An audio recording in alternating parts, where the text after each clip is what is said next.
I'm about to start some more seeds. I'm about to do beans, pole beans, and more leafy stuff. I'm gonna go grab my seeds right now. I keep them in this room back here, and that is cold. It's cold room and always dark, so it's perfect for the seeds.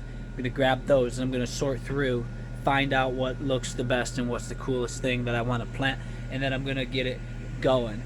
And I got a trellis that I had set up last year. I'm gonna set it up again this year and grow beans on it up in one of the grow rooms. This is one of my basement rooms that's cold. It stays cold in here and dark. So right in here in this area there's light because I got the light on, but in here is a grow tent and that's completely dark and cold. We're in the basement, so that's where I keep my potato seed, and it stays in there so that it stays for the whole winter with no light at all in the cold.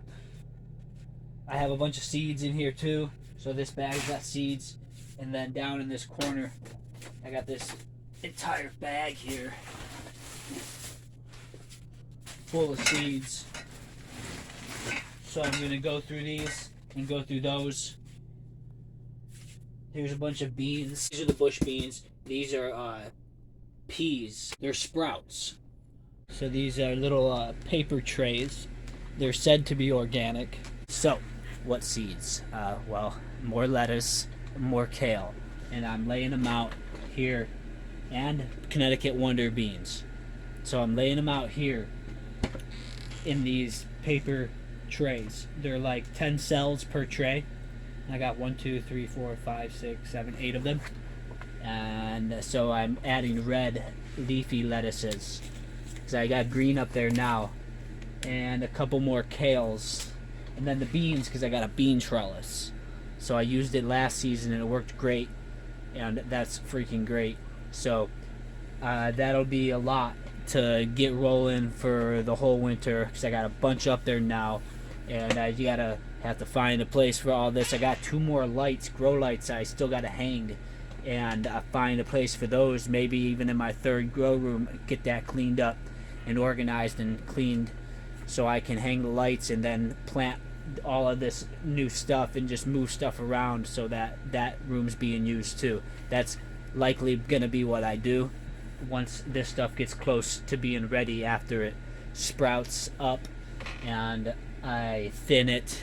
I'm also working to finish the chicken edition. That's what I gotta do, yeah. These are some of the boards I just pulled out, and there's a couple more in there I'm gonna get, and then I'm gonna build here. So out in the yard, I just put a fence up, and that's really cool. I made that out of pallets that I've been saving. I have a bunch of pallets that I got collected from my neighbor, and then the farm totes that I get delivered, I get pallets off that. I made a fence for the front yard so the dogs can stay in and hang out with me when I'm up there doing processing.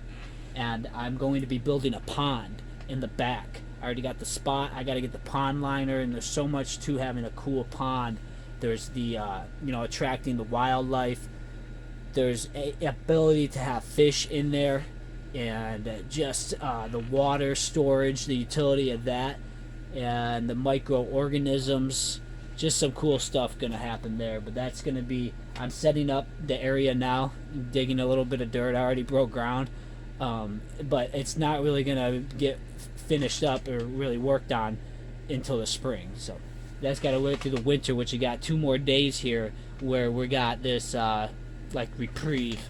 We got some warm weather, and I'm really able to get some stuff done out there. I'm gonna rake up the yard too because I'm saving all that grass for animal feed, for my rabbits and the chickens. They'll eat it too, so the grass gets raked up with like a fine metal comb, and it gets the leaf litter too, and saving all of that to transition the rabbits off of the pellet feed and over to the grass and the leaf litter, primarily with greens and stuff from the garden when there's an abundance. But their main diet is just gonna be grass and leaves, and they're gonna do just fine. They may not be as fatty or as fat as they might be if you had them on all pellets, but then again, you're paying all pellets and then you got to pay for that. This way it's completely regenerative and I don't got to pay for nothing. And that's how I like that. It's a really good thing, because then it's also sustainable. And then the chickens addition, I'm going to build that too. I got the wood. I had a bunch of wood in the garage that I pulled from some places that wasn't using the boards, and I'm able to recycle that. So it goes to show the power of recycling your wood. You know, look around and find out what you got, and even save every chance you get. Start a little pile of saved up supplies. Check out my baby birds.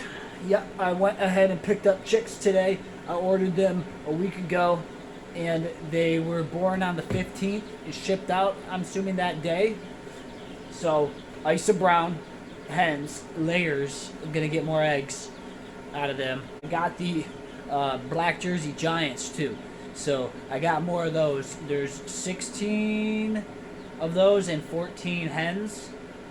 So Isa Brown's is one of the top 3 best egg layers in the world, and the Jersey Giants are going to be big boys, so they're going to go grow alongside as meat birds, and that's how that's going. And this is just temporary. As they grow, I got to find place for them. I got them set up with a ceramic heat bulb, so there's no light when these lights go off. I'm going to move them in the next day or 2 or 3 somewhere else where they're not in my grow room here. But for now, they'll just sit up here while I watch them for the first few days. And that goes off, and they'll have their heat underneath that heat bulb. And I got a thermostat right under it so I can see that it's the right heat.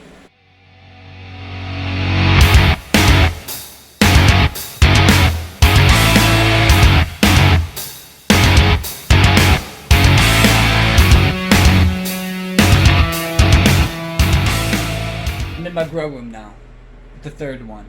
I'm getting things organized, and I moved stuff around. This was storage room, but now it's going to be back to being plants. Going to hang the lights back up and roll the plastic back out, and I'm going to grow things in here. I'm going to move things, organize stuff from around the other 2 grow rooms to make room for all the growth that's going to be happening. And I will likely move my cannabis back in here. I want to go ahead and discuss the animals and the grow operations. I'm going to put it into a summary here.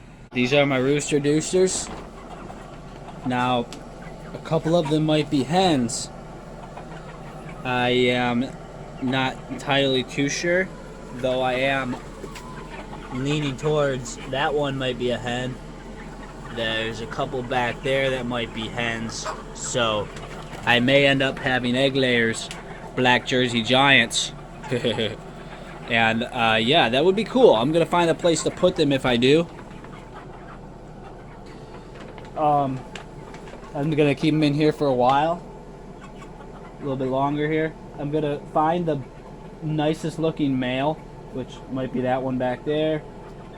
He's looking really healthy. His comb and wattle are coming in really nice.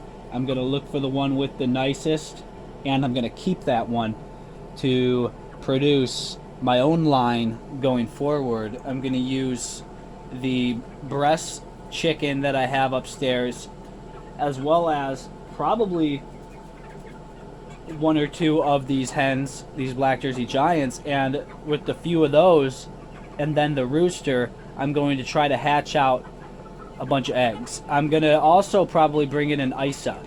So it might just be an Isa Brown, Black Jersey Giant hen, and a breast hen with a Black Jersey Giant rooster.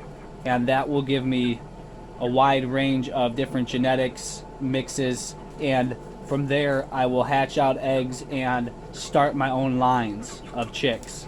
That will just be, I don't know, what would you call them, like meat mutts? No, that's what you call the rabbits when they're mixed breeds, meat mutts.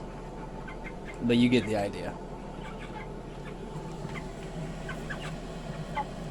It'll be like my own heritage breed. Yeah?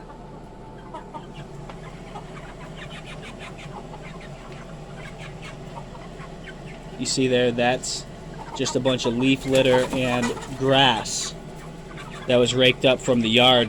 Snow just came down. You know, now it's really snowy out there. I was hoping to get another day or two so I could go out there and get some more things done, pull up more strawberries.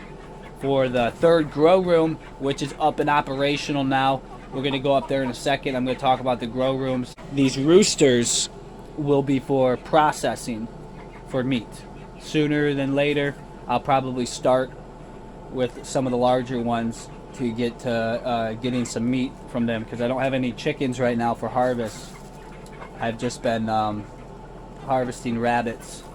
Because out there in the rabbit tractor right now, I have some grow outs. There's 7 of them out there that are getting ready for harvest too. So as the rabbits get ready, I move them from the colony before they get too big where I wouldn't recognize, you know, a new grow out from a breeder, because that can confuse me and mix up. You know, pulling a breeder can pull the breeder off of kits that are in the colony, and you don't want to do that. So you want to get the grow outs out of there and separated or tagged in a way where you understand and know, you know, you can ink tag their ears, or there's probably some other tag methods, but I just move them before they get too grown so that I know they're separated from the colony, and I know that those are for harvest or selecting a new male or a new female breeder. But usually it's just going to be harvest when I separate kits from the colony. My idea is to get 2 dozen extra eggs a day so that I can sell those eggs for around $8. Well, $4 a dozen. And that can just about cover the feed cost. And that's what I'm trying to do.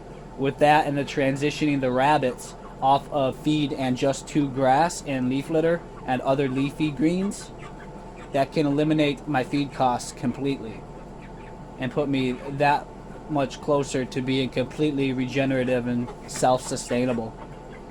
After these grow outs, I may put a few hens and then a rooster in here and try to get them to do the broody egg hatching in here in those nesting boxes and see if we can get chicks out of here.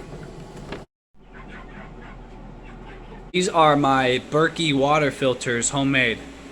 So I took buckets, 5-gallon food grade buckets, using the lids, popping a couple holes, putting the filter elements in, getting a spigot, keeping a hose to fill for water. I have quite a few of these Berkeys. I use them for my animals, for me, to wash everything. Now in here, you see my babies. These are the Isas and the Black Jersey Giants. I gotta freshen up their water bowl a little bit. They got it a little dirty from last night. They really like lettuce. I throw a leaf or two in there, and I also do with kale.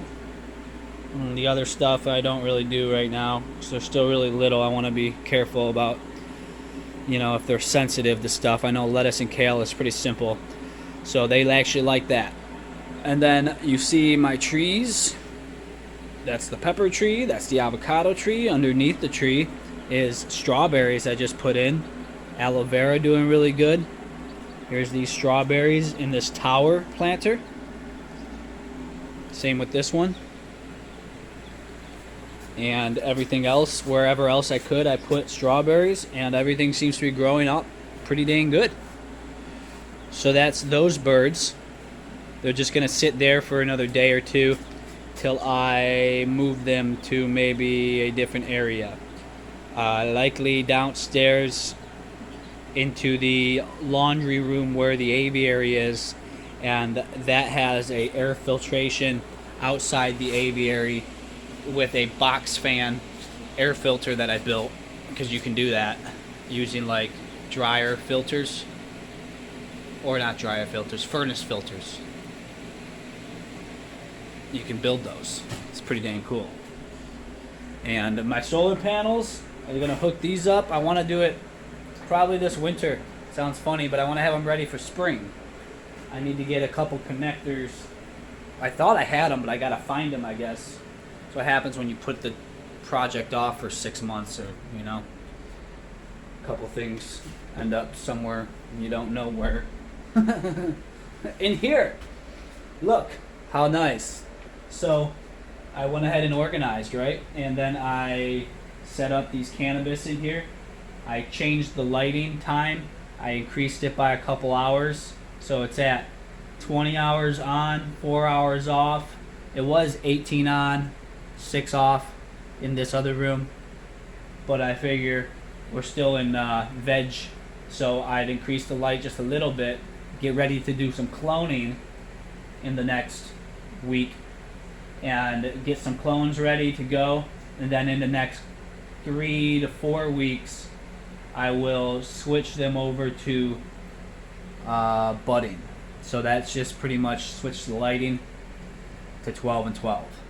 12 hours on, 12 hours off. Then they'll start their budding process. And in here, you see I still got my breast chicken. So this one is going to end up getting moved to likely the downstairs aviary for that project I have in mind, where I'm going to take 3 of the chickens and keep a rooster with them, and 3 or 4, and keep a rooster with them, and then let them go broody, hopefully, to hatch out their own eggs. I want to do that because I want to have my own chicks going forward of my own custom line, which they'll be large, and that's the idea, using the Black Jersey Giant rooster. And then the strawberries on the walls. Still got to put some tape down at the seam, some Gorilla Tape to stop water from dripping down. And here, what else? There's seeds. So these seeds, it looks like nothing's really, that's nothing there because it's supposed to be beans. This is supposed to sprout soon. Next few days we'll see some sprouts probably. And then those will all be ready to do something with sooner than later. I gotta make up more soil, I think that's what it is. And then I gotta get my fabric pots and fill them up with soil. So it just snowed. Ready to take a trip into the tundra. Let's go check on the animals, and I'll talk about them.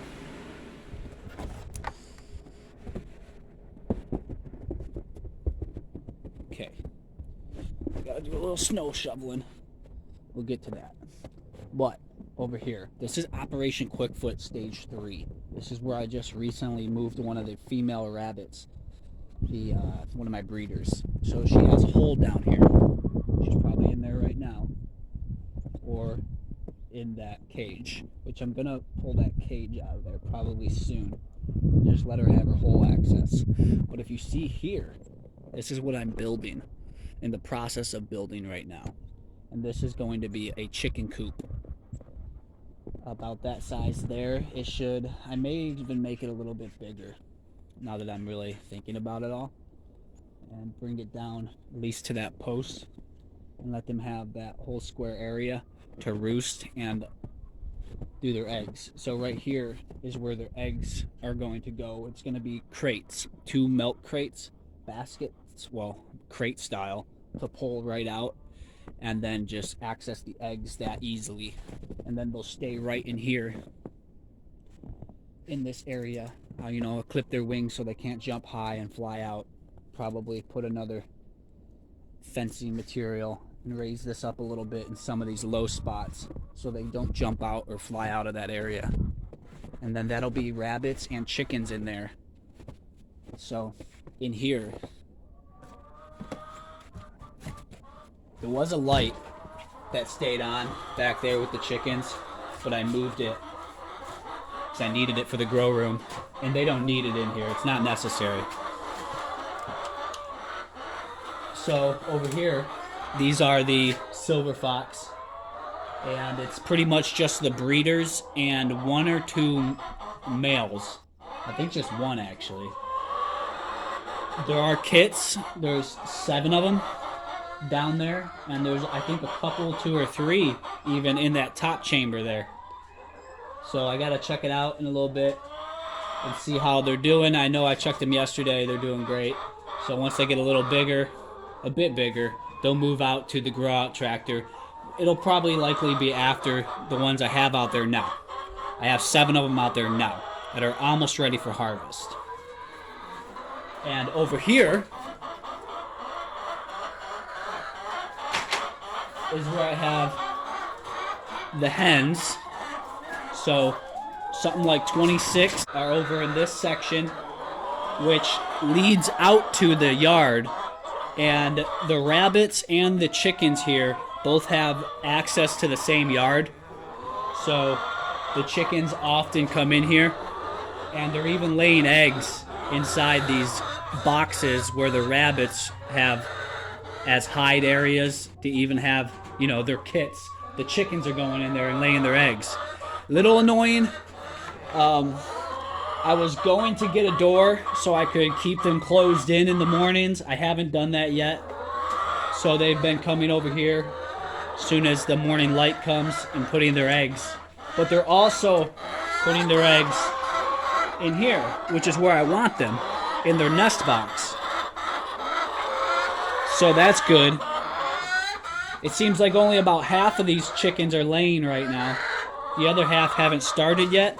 It may be because they're still young, and it may be because winter just got here, so they haven't started laying yet.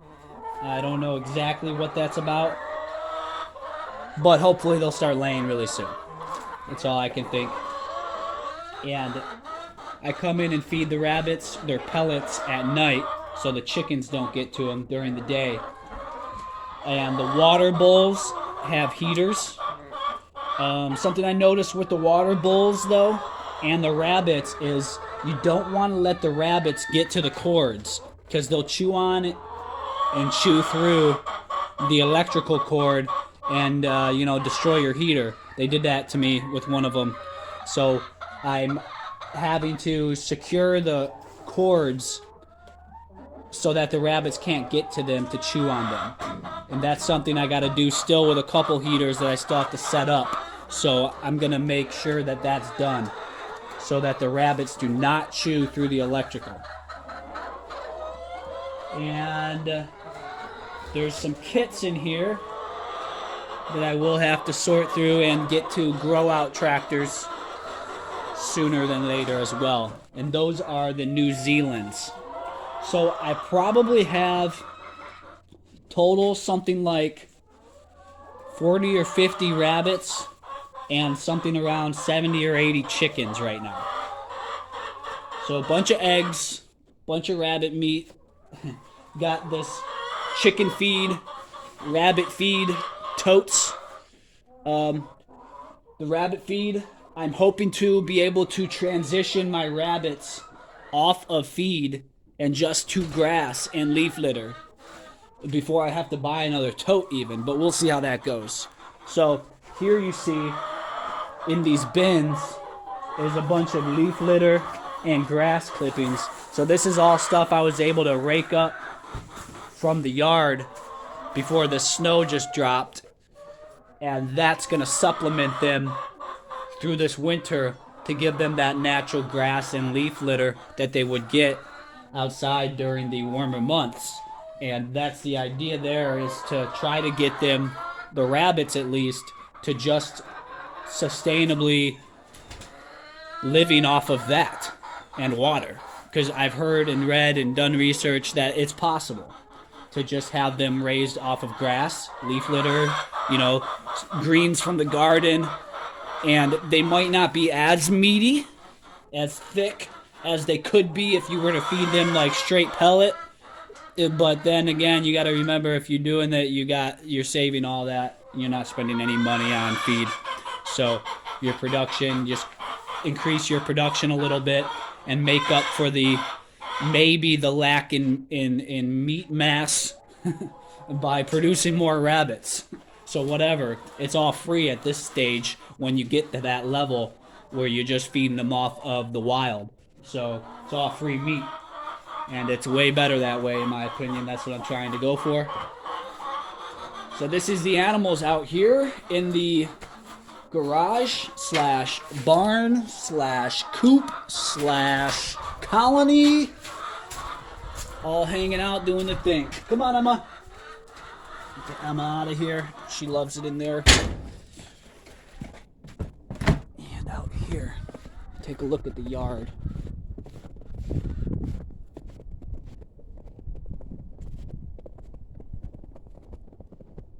So this is the rabbit and chicken yard. They're not really out here because of all the heavy snow. But down there, where I started building my root cellar / bunker, the rabbits are digging their holes. And they're going down and up underneath the garage, and probably some babies under there making their nests and stuff. And I like that. That's cool. They filled it in quite a bit, from when I originally dug it a couple months or a month ago or whatever. And then here is the tractor. So this is the rabbit / chicken tractor, whichever I decide to have in there at the time, which right now and through the winter, it will be rabbits. So you see here, let's lift it. Snow is heavy. I've got 7 silver fox, and they're getting there. They're enjoying it, eating up what's in there. I feed them pellets still, and then they're eating the grass. For the most part, it's snowy now, but they're doing great. They're doing fine. I'm going to go ahead and give them a few more pellets here. Let me just set this up. So you see there, I got a post that holds this up. And then their feeder down here.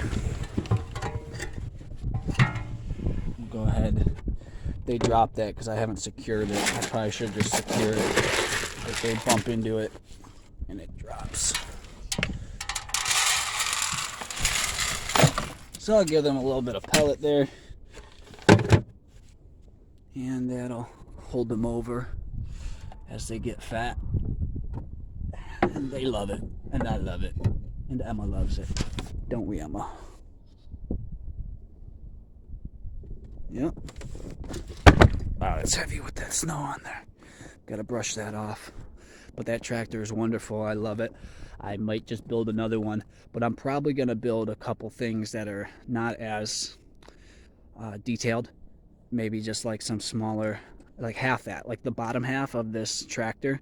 I may build a couple boxes like that in the spring with some enclosures for the rabbits, and not have the 2-story thing, but just 1 story with like a box hide for them to go into as like a nesting box. But they won't be nesting in it because it'll just be for grow out, but it'll be a place for them to go and feel safe. And I'll have a couple more of those because I'm going to need them for grow outs. And then I'll scoot them around the yard and just let them graze like I've been doing, like pasture kind of. And everything out here is covered. That's where my pond is going to go. That's another big project, is right beside this where I was going to continue and complete the garden area. I'm actually just going to turn it into a pond with a waterfall and all kinds of cool stuff. And little creatures will end up in there.